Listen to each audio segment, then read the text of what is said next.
Last video में हम लोग न्यूमेरिकल्स कर रहे थे। आज के इस वीडियो में हम लोग वही कंटिन्यू करने वाले हैं कि प्राइस इलास्टिसिटी ऑफ सप्लाई जो है वो अलग अलग तरीके से कैसे निकाल सकते हैं। अलग अलग तरीके से का मतलब है कि डिफरेंट टाइप ऑफ इंफॉर्मेशन जब आपका गिवन है देन आप इलास्टिसिटी ऑफ सप्लाई से रिलेटेड क्वेश्चंस को कैसे सॉल्व कर सकते हैं। यहाँ पे हमारे पास एक अगला क्वेश्चन है जो कि पहले पढ़ेंगे एज यूजुअल एंड देन इसके दिए हुए इंफॉर्मेशन को लेकर के इलास्टिसिटी ऑफ सप्लाई से रिलेटेड क्वेश्चंस को सॉल्व करेंगे। जरा देखें क्या है सवाल।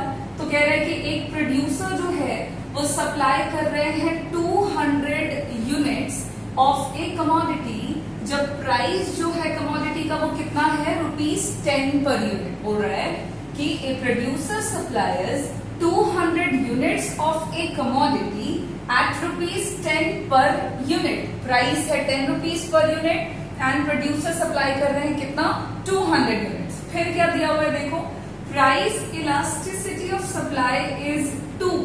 प्राइस इलास्टिसिटी ऑफ सप्लाई का वैल्यू दिया हुआ है, मतलब इलास्टिसिटी ऑफ सप्लाई नहीं निकालना बट उससे रिलेटेड हमें जरूर कुछ निकालना है। तो देखिए क्या है, how many units will the producer supply at ₹11 per unit. कह रहा है सवाल में कि इनिशियल क्वांटिटी है 200 यूनिट्स जो कि आपको ₹10 पर यूनिट प्राइस पर सप्लाई की जाती है। इलास्टिसिटी ऑफ सप्लाई दिया हुआ है जिसका वैल्यू है 2 एंड बोल रहा है कि प्रोड्यूसर कितना यूनिट सप्लाई करेंगे जब प्राइस जो है वो ₹11 पर यूनिट हो जाएगा। मतलब प्राइस 10 से जब बढ़ के 11 होगा तो सवाल में पूछ रहा है कि प्रोड्यूसर कितना यूनिट अब सप्लाई करेंगे। मतलब यहाँ पे आपसे पूछा जा रहा है क्या, फाइनल क्वांटिटी पूछी जा रही है। ठीक है, अब हम लोग एज यूजुअल क्वेश्चन सॉल्व करते हैं। सोल्यूशन देखें कि कैसे सॉल्व होगा ये सवाल। और इसमें जनरली हम लोग बात करेंगे गिवन क्या दिया हुआ है। तो गिवन में जो चीजें दी हुई है लाइन बाय लाइन ढूंढ ढूंढ के हम लोग लिखते जाते हैं अपने काम को आसान बनाने के लिए। तो सबसे पहले दिया हुआ है क्वांटिटी कि 200 यूनिट्स ऑफ ए कमोडिटी जो है वो सप्लाई करी जा रही है। मतलब इनिशियल क्वांटिटी दे रखा है कि शुरुआत में कितनी क्वांटिटी सप्लाई की जा रही है, तो वो है आपका 200 यूनिट्स। ठीक है, इनिशियल क्वांटिटी को हम Q से डिनोट कर रहे हैं। ओके, फिर क्या दिया हुआ है कि एट ₹10 पर यूनिट, मतलब इनिशियल प्राइस दिया हुआ है। ठीक है, शुरुआती प्राइस भी दे रखा है जिसको हम P से इंडिकेट करेंगे, डिनोट करेंगे, और वो कितना है तो वो है आपका ₹10 पर यूनिट। ठीक है, फिर क्या बोलता है, फिर price elasticity of supply is 2। Elasticity of supply का वैल्यू दिया हुआ है जो कि है आपका 2। ठीक है, और बोलता है कि how many units will the producer supply. कहने का मतलब है कि फाइनल क्वांटिटी आपसे पूछी जा रही है कि कितना होगा, जिसको हम Q1 से डिनोट कर रहे हैं क्वेश्चन मार्क। एंड प्राइस जो है वो है आपका ₹11 पर यूनिट। मतलब फाइनल प्राइस की जहां पे हम बात करें तो वो भी हमारा दिया हुआ है P1 which is ₹11 per unit. तो इतनी बातें हमको हमारे सवाल से पता लगती हैं। बस इसमें से हमें एक ही चीज निकालना है, that is your final quantity कितनी होगी, है ना। Q1 का वैल्यू आपको निकालना है। तो चलो निकालो, बहुत ही आसान है। सिंपली हम क्या करेंगे, तो सबसे पहले as we know the formula of elasticity of supply is, यहाँ पे आपको फॉर्मूला लेना है delta Q by delta P into P by Q। This is the formula. अब इसी की मदद से हमें फाइनल क्वांटिटी जो है वो पता लग जाएगी। अब देखो कि क्या है, कैसे निकलेगा। तो इसमें जो दिया हुआ है वैल्यूज हम पुट करते हैं। तो इलास्टिसिटी ऑफ सप्लाई का वैल्यू दिया हुआ है विच इज 2। ठीक है, वैल्यू देखते जाएंगे, ये दिया हुआ है। ओके, अच्छा इससे पहले काम कर लेते हैं। पहले हमें डेल्टा Q चाहिए और डेल्टा P चाहिए। ठीक है, तो वो भी निकाल लेते हैं। P है, Q भी है हमारे पास। तो चेंज इन Q कैसे निकलेगा, तो बताया था आपको फाइनल माइनस इनिशियल करके। ठीक है, तो वो हमारे पास नहीं है फिलहाल, ये नहीं है। एक काम करते हैं, इसको और सिंपल करते हैं, एस दे। ठीक है, डेल्टा Q हमारे पास नहीं है तो ये रहने देते हैं। डेल्टा P की बात करें तो डेल्टा P निकाल सकते हैं final price minus initial price करके। फाइनल प्राइस आपके क्वेश्चन में गिवन है P1 is ₹11 per unit and P का वैल्यू जो है वो भी दिया हुआ है, that is 10 rupees per unit. ठीक है, दोनों का डिफरेंस आ गया है 1। डेल्टा क्यू को ना आप एज इट इज छोड़ दो, ज्यादा कॉम्प्लेक्स करने की जरूरत नहीं है, जो जैसा वैसे लेके चलते हैं। एंड नाउ इन वैल्यूज को हम फॉर्मूला में पुट करेंगे। तो इलास्टिसिटी ऑफ सप्लाई का वैल्यू दिया हुआ है 2 क्वेश्चन में, is equals to delta Q नहीं है हमारे पास, हम एज इट इज लिख देंगे डेल्टा क्यू।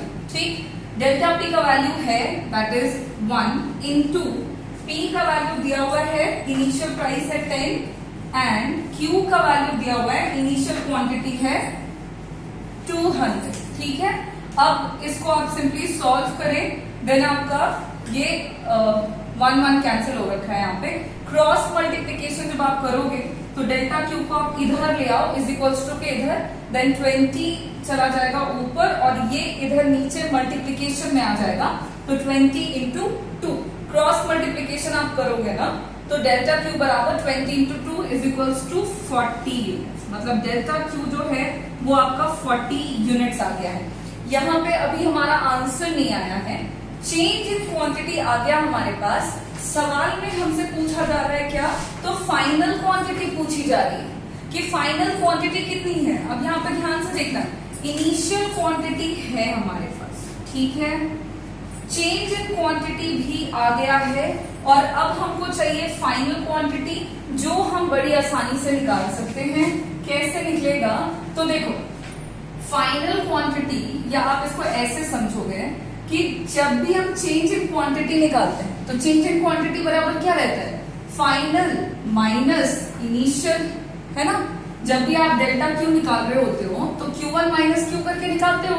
अब यहाँ पे डेल्टा क्यू जो जैसा जानते हैं हम उसको वैसे ही करके चलते हैं। ठीक है, डेल्टा क्यू का वैल्यू हमारे पास आ चुका है, that is 40 units is equals to Q1 का वैल्यू ही हमें निकालना है, माइनस Q का वैल्यू हमारे पास दिया हुआ है, दैट इज 200 यूनिट्स। इसको इधर ले आओ, माइनस Q1 हो जाएगा इज इक्वल्स टू के इधर, बिकॉज इधर ये प्लस में है, इज इक्वल्स टू के लेफ्ट हैंड साइड आएगा तो माइनस में आ जाएगा साइन, माइनस 200 उतरेगा और ये प्लस में है लेफ्ट साइड में, तो राइट साइड में जाने के बाद ये माइनस में चला जाएगा। ओके, अब यहाँ पे minus Q1 is equals to minus minus plus, लेकिन साइन रहेगा बड़े वाले का, तो 240 यूनिट्स, माइनस माइनस को कैंसिल कर दे बिकॉज बोथ साइड्स में है, तो Q1 बराबर जो है वो आ गया है आपका कितना, तो 240 यूनिट्स और ये है आपका आंसर। ठीक है, यहां पे हमको पता लगा कि एट, आप इसको ऐसे लिखेंगे कि eight price ₹11 per unit the producer will supply 240 units of a commodity. Okay, सवाल में हमारा ये पूछ रहा था ना कि how many units will the producer supply at ₹11 per unit. So the answer is कि 240 units will the producer supply at price ₹11 per unit. तो ये हो गया हमारा अगला सवाल भी खत्म, जिसका आंसर हम लोगों ने देख लिया है। कुछ इस तरह से आप सिंपली बहुत ही सिंपल तरीके से बस एक ही चीज ध्यान में रखनी है, सवाल को आपको बहुत ही ध्यान से पढ़ना है, केयरफुली पढ़ना है और उसमें दिए हुए इंफॉर्मेशन को पहले आपको निकाल लेना है। ओके, जब आप ये काम बहुत अच्छे से कर लोगे तो आप बहुत सिंपल तरीके से आंसर तक पहुंच सकते हैं।